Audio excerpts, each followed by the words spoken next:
Welcome to the Storycraft Cafe. Come in, grab a cup of your favorite beverage, and get ready to join the storytelling conversation. Storycraft Cafe is brought to you by Dabble, the ultimate cloud-based fiction writing software. Here we're going to bring together storytellers from all walks to encourage and empower you to craft your best story. Welcome into the Storycraft Cafe podcast. We're so glad you joined us today. We have a fantastic interview today with the Longmire Mystery Series author Craig Johnson. Maybe you've read the books, maybe you've seen the TV show on Netflix, whatever it is. This is the 19th edition of the Longmire series novels, and Craig drops by today. He had a very busy day before heading out on book tour, but he stopped by long enough to talk to us a little bit about Longmire writing the modern Western and what it means to write a series for this long. Hang on tight and join us as we talk with Craig.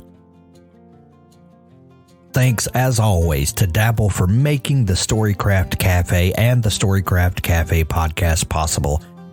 Join them over at DabbleWriter, WRITER.com, and get started today with the very best software for writing novels. You'll love trying Dabble, and Dabble will help you unlock your potential as a novelist. And we are live here in the Storycraft Cafe. I am your host, Hank Garner, as always. And today I have one of my favorite people on the earth, not just a favorite writer of mine, but a fellow that I've loved getting to know over the last few years, Craig Johnson. You probably know him as the author of the Walt Longmire Mystery Series. And now we're up to 19 books in the series, Craig. Holy cow. How did that happen? You know, I wish I knew. Like, it just seems like I blinked and there were 20 books. Like, it's kind of amazing. I don't know. I mean, I guess in some ways, because people ask me about the numbers and all that, and it really doesn't make that much of a connection for me. Like, I guess because in many ways, the way I look at the books is it's all just one big book. It's all just one big story. And, for me, it's kind of essential that there be an intertwining aspect, to all the books, that they reconnect, with each other, so that they're a part of the Longmire defense of the new book that go harken all the way back, to the Cold Dish, the very first book, right. The Longmire book that I wrote 20 years ago. And I'm hoping that they'll both connect, to the book that I'm going to write 20 or 30 years from now. I want it to be just a continual tapestry of Walt's life, like it all kind of interconnected, like that, which is kind of explains this book to a certain extent, because we kind of circle back around to learn about Walt's grandfather and the relationship that he had with him, and some of these crimes that happened back in the late 40s. And it's kind of interesting for me, like to cover some of that ground again. Yeah, I'm glad you used the word tapestry, because I was thinking in those terms as I started kind of mulling over what, after I read the book and then got to kind of mulling over what we would talk about. And I think anyone who writes a long running series, people tend to think, well, how do you keep coming up with ideas for this character? And really, one thing that I love about the way that you've handled Walt and his whole cast of characters is that it's not a moment in time moving forward. It's not a linear, but you really tell us stories about this character like a tapestry. It's this whole cast of characters, and it's this thing that we learn about has been affected by this thing in the past, will affect things in the future, and it's not a linear thing when you've got this cast of characters like that. Are you constantly thinking in those terms, like, well, Walt is confronted with this. What about his past has prepared him for this, or has prepared him in ill manner for this? Or do you think in those terms? Oh, absolutely. Simply because that's the way we deal with our lives. I mean, it's very Right. difficult to live your life and not think about, what it is that's in the past that's informed you, or the things in the future which are going to be a challenge for you. And it was interesting that the term that you used just now, what is the things that have prepared you, for Right. what it is that you're dealing with here, And one of the main motifs that runs all the way through the Longmire defense is the chess game, that Walt and his grandfather play. I mean, in many ways, that's the only place where they could meet on even ground, where they could look at each other and be on an equal footing. And in many ways, what Walt's grandfather is attempting to do is try and train his grandson how to think, past just, reacting to what's happening to you, be able to see what's happening in the next move and the next move and the next move, and be able to play your life one line ahead, which kind of prepares him in many ways to be, the world-class detective that he becomes. He starts being able to see those things before they happen, and also being able to look back and discern what it is that made for this situation. So that's very, very acute. As a matter of fact, you kind of hit the nail on the head as far as that's concerned. Yeah. And one thing that I love when a new Longmire book comes out is are the titles, because you love to play with double entendre, and on the surface, when I first saw the book, I was like, "Oh, what is Walt having to defend himself against?" That's the first reaction, and then you start realizing that you're maybe talking in chess terms, and then that's a whole other aspect. And throughout the book, you kind of play back and forth with these double entendre. And of course, on the nose, we've got his grandfather teaching him about chess, and there's the Longmire defense. But then there's also Walt is constantly having to, and I don't mean this that Walt is always on the defense, but he holds himself to a higher standard, and I think he does care what people think about him, even if he doesn't come across that way. So there's also this sense of protecting his legacy, if you will, and his familial legacy. When does the title come to you first off? Well, I mean, it's always like that. You think you have a title, but sometimes it can change because the book changes. Sure. But also in response to what you were saying there too, I mean, for Walt to be defending himself a little bit, in some ways, Walt is a little bit in the wrong in this book, because, I like to think of Walt as the most ecumenical, fair-minded, investigator on the face of the earth. He's a very much believer in innocent until proven guilty.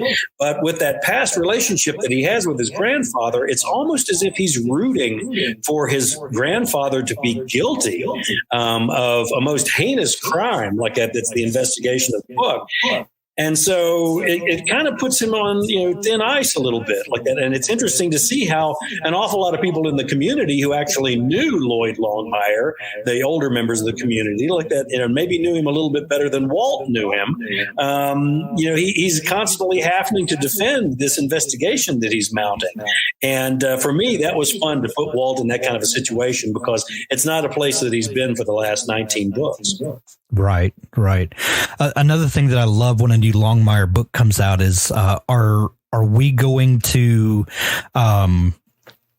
be in Wyoming, or are we going to travel a bit? Is this going to be and I read somewhere you had referenced like a professional ball team where you have at home games and travel games.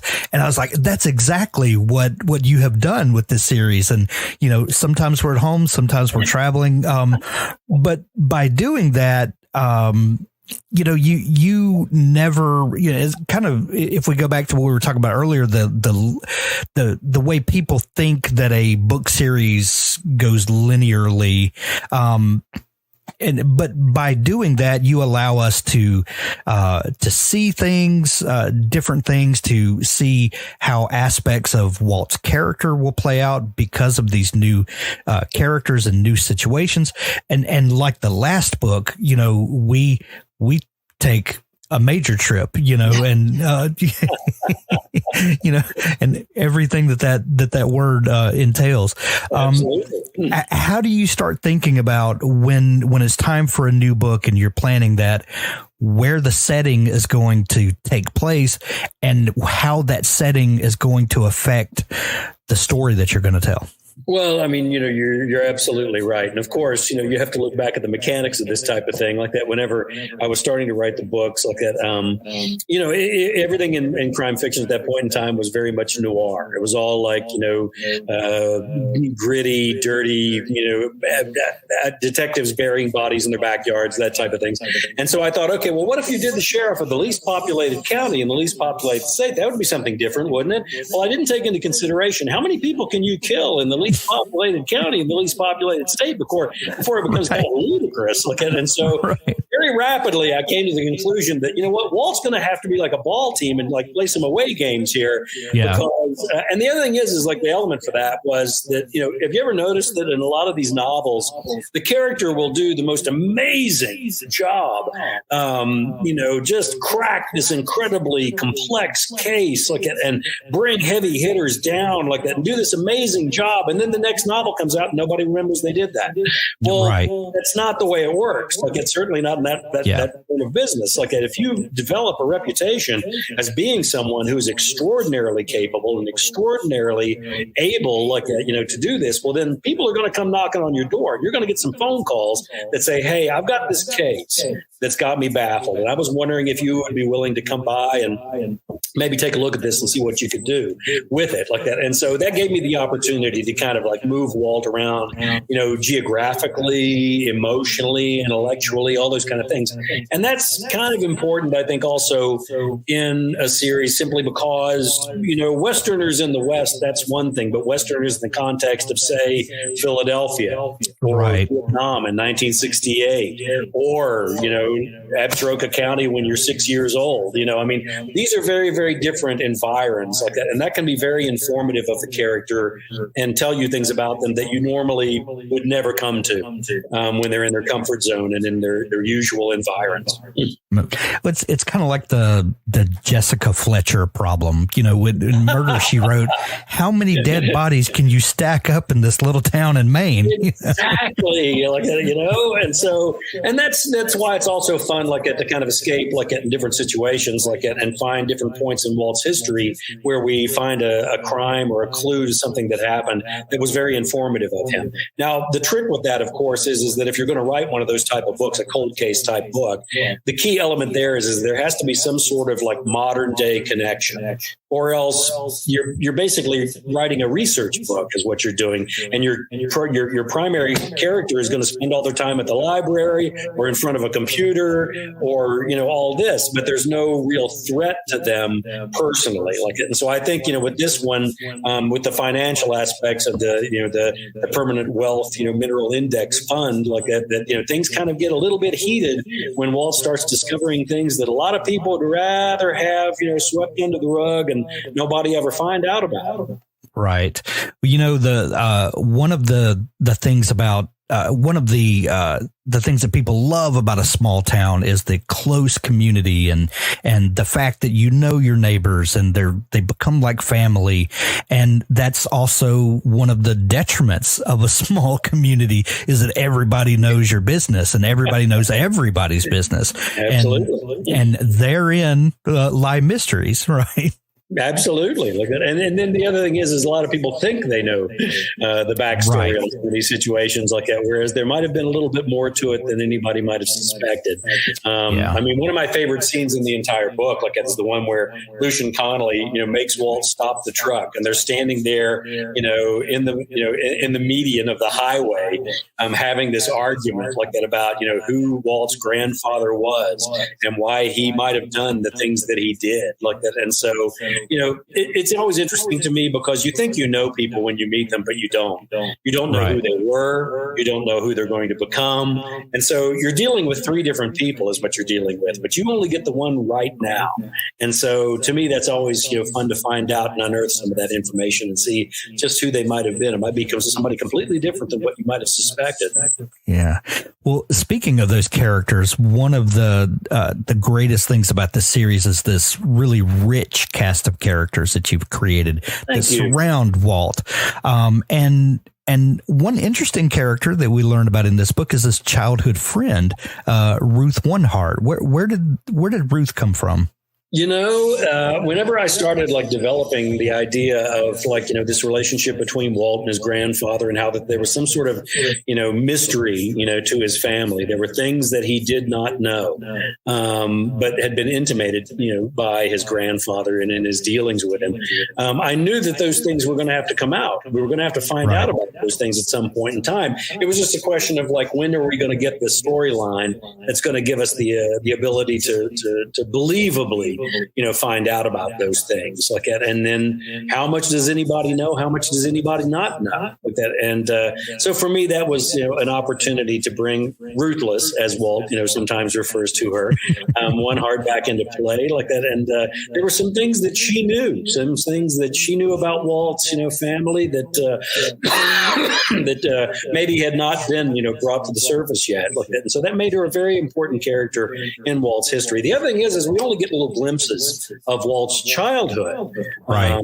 We've gotten little glimpses of his adulthood or his experiences in Vietnam, and a lot of other different things like that, but not too much from his childhood like that. And so whenever we find Ruth, she's the one that provides that opportunity to discover what Walt was like, as a child like that. And once again, opportunities to see him in a different environment, in a very, very different Walt.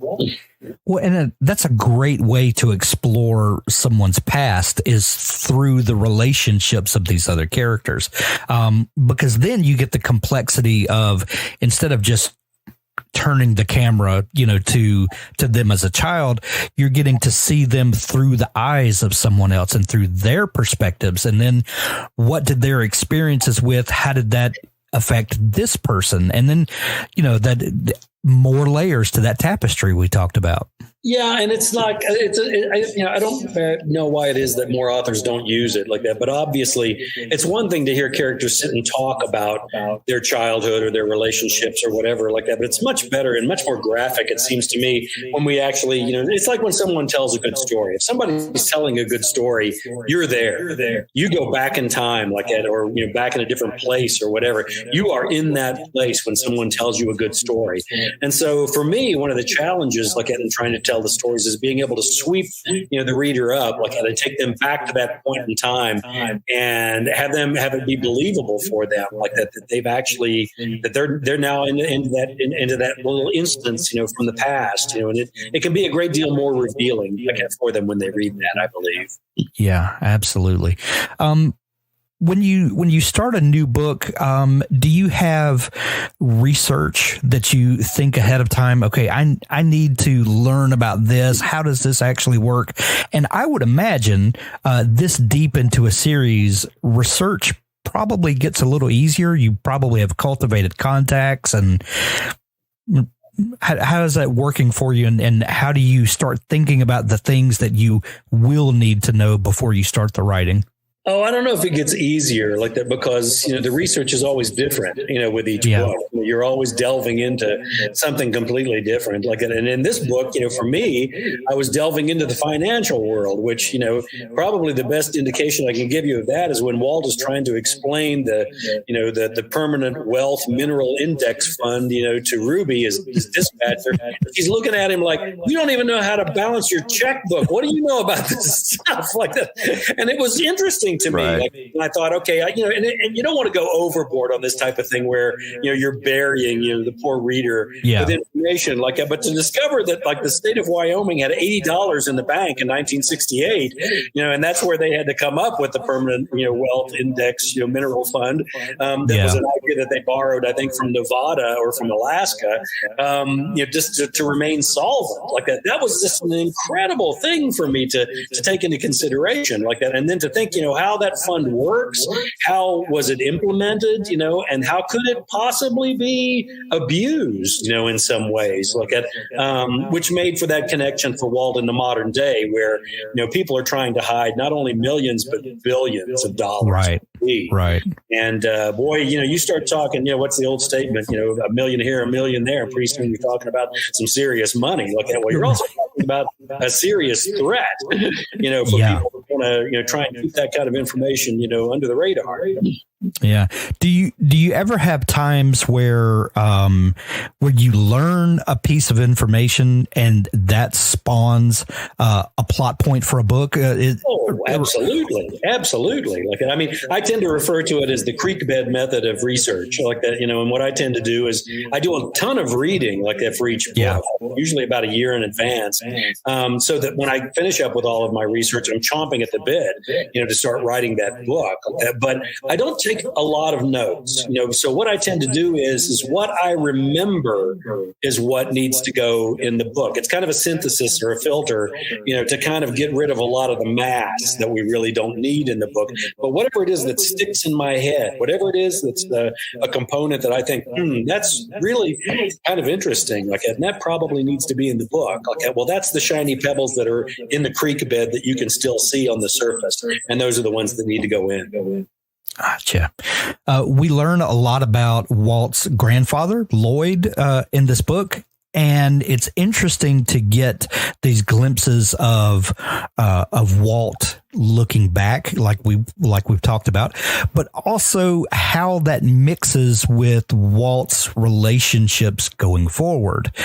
We've got Vic, who we've not talked about this time, but there's always that's always a great source of inspiration and great plot fodder, going forward, while also looking back. It's a really interesting dynamic that we explore in this book. Walt going forward and Walt looking back almost at the same time, and how those two dynamics meet in the present. Yeah. And that relationship, obviously between Walt and Vic, has been, kind of on again, off again in the back burner, for what, 19 years now, and so, but in all actuality, since I write the books in kind of that Vivaldi, 4 seasons format, so that it takes 4 books to get through 1 year of Walt's life, we're actually only 5 years, into their lives, at this point in time. But even 5 years can be a long time for a relationship to develop like that. So it became time for, some development along those lines. And I think that I was true to that. And I think that the responses were pretty honest too. I don't want to give too much away. But there seem to be some big changes on the horizon with these characters. Yeah. Another interesting character that shows up in the book, Trisha Knox. Tell me about Trisha and this complicated issue that arises in the book. Well, that's the thing. Is that when you live in an area that's kind of known for its tourism, there are an awful lot of people that are rushing to get from the Black Hills over to Yellowstone, here in Wyoming, and to do that they have to go through the Bighorn Mountains, and sometimes that puts them in contact with the sheriff of Absaroka County, Walt Longmire. And so what that does is it kind of gives Walt an opportunity to respond and react and interact with characters that he may not run into in Absaroka County. It gives him the availability to stretch himself a little bit. Let's see, where those limitations are as far as how much responsibility he'll take for these different people. And Trisha Knox, with her car going off the road up there, in the search and rescue mission up in the mountains, is also almost one of the catalysts in getting this entire situation and this entire ball rolling in the Longmire defense. But then her situation becomes much, much more complex as the storyline goes on. I could go into more detail about that, but I also don't want to give too much away as far as her plot points, in the storyline like that. But generally, people don't show up in my books just for no reason at all and then disappear. Generally, they're there for a reason. They're one of those shiny pebbles from the creek bed that you have to pull out of the water. We've talked in the past, Craig, about how much I loved the Longmire television show that began. Was it I can't remember what network it was on originally, but it wound up at Netflix. It was on A&E for the first A&E. That was on the tip of my tongue, and I couldn't say it. And I try to for people that have not seen the show or not read the books or one or the other, I try to tell them that they are connected but not the same. They should be taken each for what they are. They're very connected, and I feel like the TV show was very true to the books, but not always, and not in a bad way, but just different. And the television show should be taken as a whole single thing. I feel like it's a complete story arc, and it's satisfying to the end. Oh, absolutely. It's an entity unto itself. It's the way I describe it is two separate but equal universes. It's kind of difficult, in a 42-page teleplay. I mean, one of the first meetings that I had with the producers, they said, your books don't break down into a 42-page teleplay. And I was like, thank goodness. Right. Thank you. Be reading them, for goodness sake. And so, I think, what they did was kind of cherry pick, and go through and take pieces, from all the different books, and then come up with their own storylines, for that 42-minute format, which is perfectly reasonable. And I think you're absolutely right. They stay very, very true to the tone, to the feel, and everything of the books. But I think in many ways they also did me a miraculous favor by not slavishly following the books, because whenever someone comes up to me and says, well, I would read the books, but I don't have to because I've seen the TV show. And I'm like, well, in all actuality, you've only scratched the surface, of the iceberg. You need to go ahead and dive into the books. If you really love these characters in this world, jump in there like that and discover a whole new world, as a matter of fact. Yeah. Is there any temptation to go back to the screen with Walt and company? Oh, yeah. I mean, we're 6 years after, they completed production of the last season, sixth season. And we're still one of the top 10 to 20 shows on Netflix every other week. Amazing. And so the show seems to have like a longevity like that I don't know if Netflix or Warner Brothers actually thought that was going to happen. But, we're consistently hearing the stories about the potential for, television movies, more episodes and that type of thing like that. And I know that the actors are, fully in favor of attempting to resurrect like that. And so it may take a while for, Warner Brothers to come around to that. Sure. There's nothing that big corporations love better than making money by not doing nothing like that. That's what right. So we'll see what happens. Well, the cast was absolutely perfect. So I hope that all that remains the same, if possible. We're talking about I'm not going to be here. The one to tell them they can't be in it again. I'm not going to be the one to tell them that. Right. Pretty adamant about wanting to get back in there and doing it again. Right. So the new book, The Longmire Defense, number 19 in the Longmire series. 20 is a big number coming up. Craig, have you started thinking about book 20, and are you in the process yet? I actually already turned that one in like that. I actually finished the first draft and actually turned it in like that just before, because I generally don't get those done like that before I go out on tour like that. But this one, wrote very, very quickly like that. And it's called First Frost is the title. Like that. And where the title comes from is like whenever cowboys switch over from their straw hats over to their wool hats, like it's the first frost. Right. And what's happening in this particular book is the entirety of the book almost takes place back in 1963. And what happens is Walt and Henry graduate from college and lose their deferment like that and are drafted, into the military for the Vietnam War. And so Henry has to report to Fort Polk, Louisiana, and Walt has to report to Parris Island off South Carolina like that. So it leads to this epic Route 66 road trip for two 22-year-old Walt's and Henry's. And the question is, how far do they get before they get into trouble? And the answer is not very far at all. Not very far, as we would expect. Well, what a perfect way to cap 20 in a series than that. Craig, you love being from Ucross, Wyoming, and your Twitter handle even is Ucross Pop 25, if I remember right. You're right. And forever the population has been Ucross Population 25. Well, I recently saw that it's now listed as population 26. We have jumped by one person. And personally, I think it's a scam because I think it's just a way of the state of Wyoming to get some more money out of the federal government. If you have enough of a percentage of municipalities that go up in population, I think they get a little bit more money from the federal government. And as soon as they decided after 40 years that Ucross could go up by one, it set off a fervor here in Ucross. Everybody was running around trying to figure out who had a baby, who moved in, what happened. As near as we can tell, nothing. There's been absolutely no increase whatsoever, but we're now officially 26. So I don't know. Population's growing, and I don't know. Maybe it's going to be too big, and I'll have to go move somewhere else. That's hilarious. The Longmire Defense comes out September 5th, which is when we're recording this. That's next Tuesday. If you're listening to this on the podcast channel, it will. You can go to your local bookstore and go grab it today. We'll also put links to it where you can grab it from Amazon.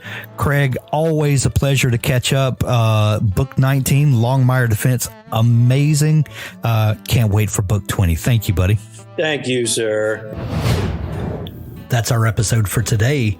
There's so much more to come as we talk to authors about the craft of writing, but also the business of publishing.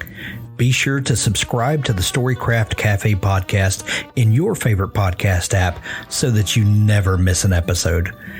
The Storycraft Cafe is made possible by Dabble. Writing a book is challenging. Your writing tool should not be. Dabble is an easy-to-use online writing tool packed with helpful features that allow beginning novelists and published authors to create amazing stories. Visit us at dabblewriter.com and start your free trial today. Thanks for listening.